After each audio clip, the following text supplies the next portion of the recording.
So I'm totally in the mood to have some fun with my freeze dryer, and I've had this idea stirring in my head for quite some time. Today's the day. We're gonna make it happen. These are the random ingredients I am grabbing. I promise it'll all make sense when I get home. Did you have any guesses for what I am making with all of those random ingredients? I have been wanting to try making my own homemade sprinkles because it's really not that hard, but then take it a step further and try freeze drying them. I mean, the homemade ones are just pretty much made out of sugar and, you know, that meringue powder is what I'm gonna use. There's lots of different types of recipes you can do for making your own homemade sprinkles, but this one is gonna be sugary. So I am hoping they might puff up in the freeze dryer and just become darling little sprinkle puffy bites that are just so good. And we're gonna add a little twist because we're trying to make these a little bit better for you by doing our own natural food dyes. These from the grocery store have red 40, yellow 6, blue 1, yellow 5 lake, all kinds of artificial dyes. And I think we can do better. I'm trying for 3 different colors with my 3 different foods. I've got beets that I'm hoping will end up being like a pinkish red color.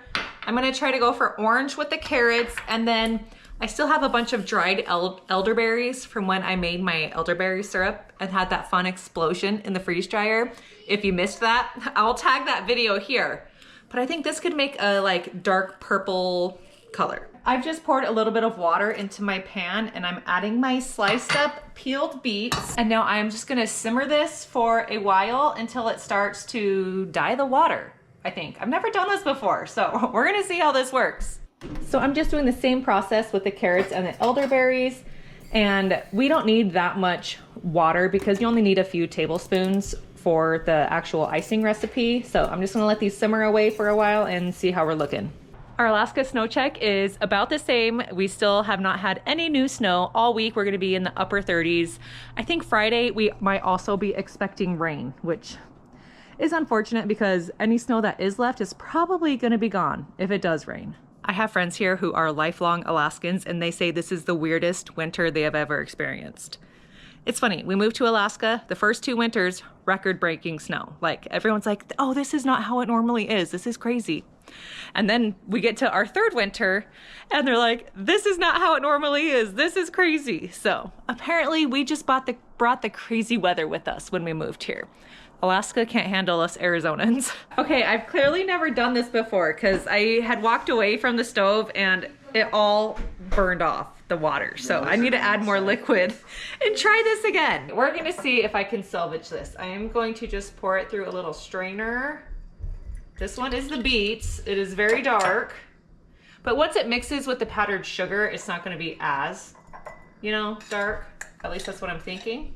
So here's our first vegetable dye. I'm a little worried about the carrots because there's a lot of like brown charred bits in there now. So it's kind of brown, and carrots aren't the most pigmented thing anyway. If I had turmeric, I think that would have been a much better yellowy orange color, but I didn't think about that until like just now. Or maybe sweet potatoes would have given me a better color, but this is not going to be a pretty sprinkle. I might just have to toss this one. Give me some ideas of other foods you have used to make food dyes. This is very dark also, almost brown, but it does have a purple hint to it. So I think we're gonna use the red and the purple and just see how it goes. So the recipe for the icing is with using the meringue powder version, 1.5 tablespoons meringue powder, 2 cups powdered sugar, 3 tablespoons of fruit juice, and a pinch of salt. I'm going to half that because I'm not gonna try to do a ton at once because I don't know if it's gonna work. So we're gonna half it and do it twice, 1 for the red, 1 for the purple.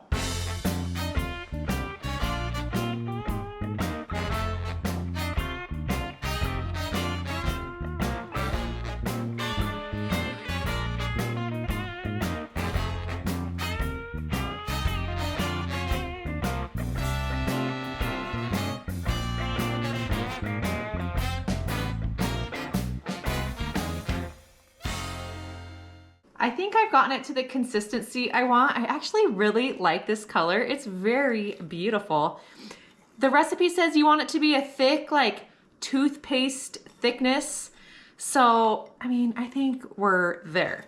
The next step is gonna be transferring this into a piping bag.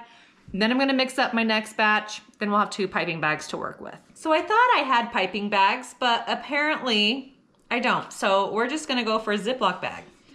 To actually form the sprinkles, you need a if you're gonna use an actual like cake decorating metal tip, you need a super fine one, which I don't have. So I'm just gonna use scissors and cut the teeniest little slit in the very corner and see how that works. Okay. I need to work on my vegetable dyeing skills. This is, I mean, I told you the first time I'm trying this.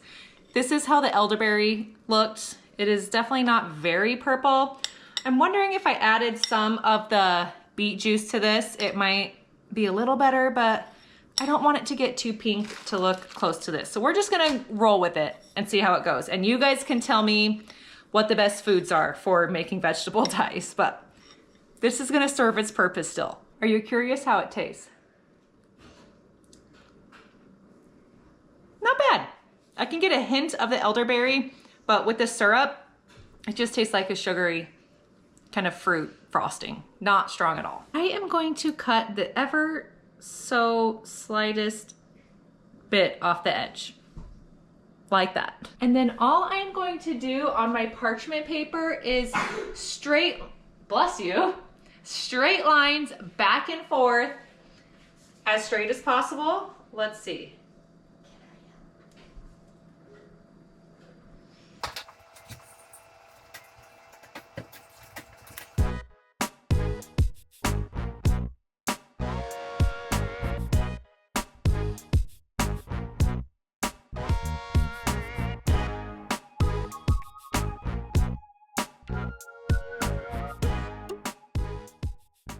This actually turned out really good.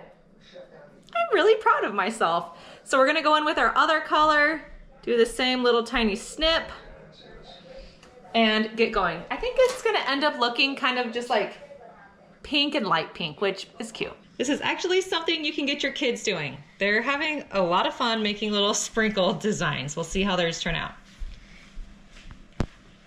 I'll make one really big one. So this is gonna be a 2-step process. I have my lines here. What we need to do, if I was just making sprinkles, this needs to dry overnight. Then they will harden. And then I'm just gonna take a little knife or some kind of chopper and you chop them up into your little sprinkle pieces. These are homemade, so I think they look really cute when they're like rustic looking. I don't care about them all being the exact same size and shape. I think it'll look really cute being kind of different sizes of sprinkles.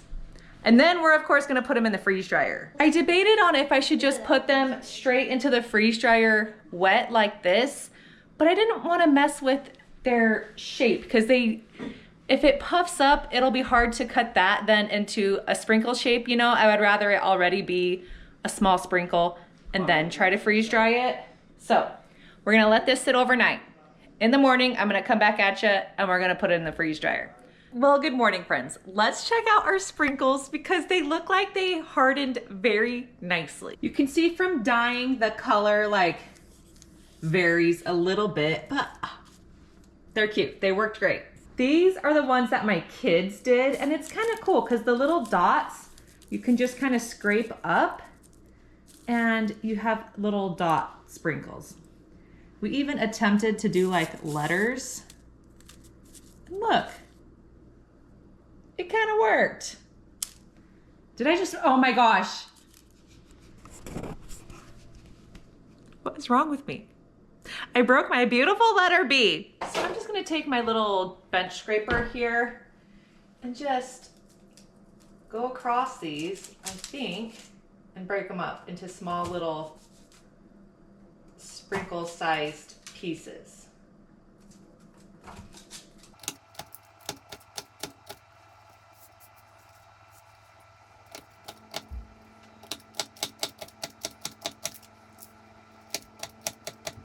So this made a decent amount of sprinkles from just that little bit, which I am quite shocked and pleased with. I like how they're different sizes. They're a little bit crumbly here at the bottom. So I think I might put these into just a mesh strainer and see if I can get a little bit of that powder to come out. I don't know if that's gonna work, but we'll see. So that actually worked pretty well. I got a decent amount of dust here in the bottom and my sprinkles here. These are so cute. And I've got my first little jar of sprinkles ready to go. Here's my next batch of the lighter colored sprinkles. They look almost like off-white now that they're dried, but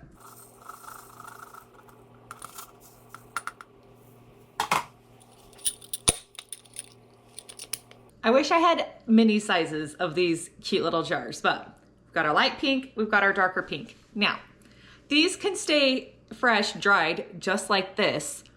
I'm not freeze drying them to preserve them. I want to freeze dry them just to see if anything cool happens to them. If not, no big deal. We still have some fun homemade sprinkles. But if they puff up, that could be really cool. So let's head down to the freeze dryer and I'll show you the settings that I'm going to use. It's just going to be a quick candy mode run. I'm down here at Vanilla Ice. Let's get our settings going. I am doing candy mode. Let's do 145 degrees. I'm going to let this go for like just 3 hours. If anything's gonna happen to these sprinkles, it'll happen like right away. Then we'll just need a little bit of drying time. So we're gonna wait our 15 minutes and get our tray ready. Yes, I said tray. I'm only gonna do one tray. This is hardly any sprinkles. I just wanna see what happens. So a 3-hour run with one tray. I know it's against my rules, but we're just gonna go with it. I am going to use my parchment liners. This is what I use anytime I do candy. Just helps it not stick, and it does better on parchment than it does on the silicone when you're dealing with like the sugary stuff for some reason. And then my other worry is that when the vacuum pump kicks on, because these are so light, I don't want them being sucked off of the tray and like into the chamber itself. So I'm gonna lay out the sprinkles and then cover it with parchment paper and see if I can prevent that from happening. Maybe it wouldn't even happen. I don't know, but I want to be safe. I wanted to save some sprinkles in my jars in case these like end up terrible, so that we could still decorate some cookies or something with the sprinkles the way they come. But here's how they're looking before they head into the freeze dryer. My freeze dryer is ready to go. We need to make sure we press Candy Princess to on. It'll turn green. You'll know you're in candy mode. I'm closing my drain valve and then we can get this loaded up.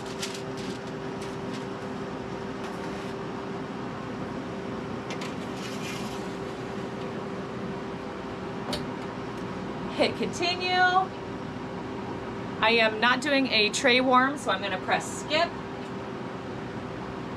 And we're good to go. So I mentioned the other day that it's been very warm here. I mean, warm, I say that term loosely. I was helping at recess yesterday at school, and it was so funny. In every single grade level that came out to recess, the recess door would open and at least one kid would yell, "It's so hot!" and strip their coat off.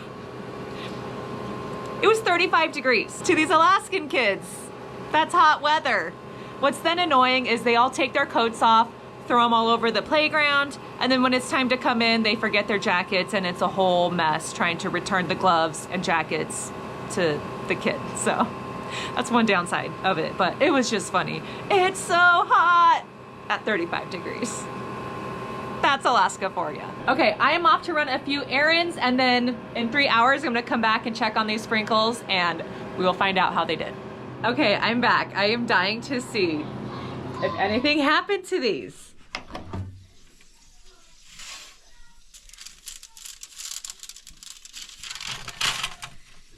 Well, no.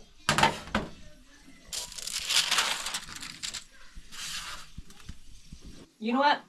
Let's compare the non-freeze dried to the freeze dried. They look exactly the same.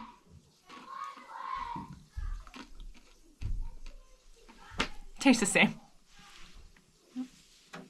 Y'all know me and know I love experimenting with my freeze dryer. I sometimes have ideas in my head that don't always turn out. That's okay. However, what I did learn is that I could make the sprinkles and I could do the drizzling directly onto a parchment sheet in my freeze dryer. I could freeze dry them for like an hour or two and have instant crunchy sprinkles. I won't have to wait for them overnight. I think the freeze dryer would just dry them. So, I mean, that's a benefit. Yeah? Yeah. I'm sorry, my house is extremely loud. We've got kids who have friends over, but we're about to go head out the door. I wanted to check on the sprinkles. I am so happy that I learned a new skill of sprinkle making and making artificial free dyes. Is that the right word? Dye free, chemical free, food dyes, all natural. Oh my goodness. Okay, we're just gonna close this one out. Make your own sprinkles. It was really fun. You don't need to freeze dry them unless you want to do it in a hurry. I do think this could be helpful. So, awesome. Thanks for being here. Remember, when you freeze dry today, you secure your tomorrow. Bye, friends.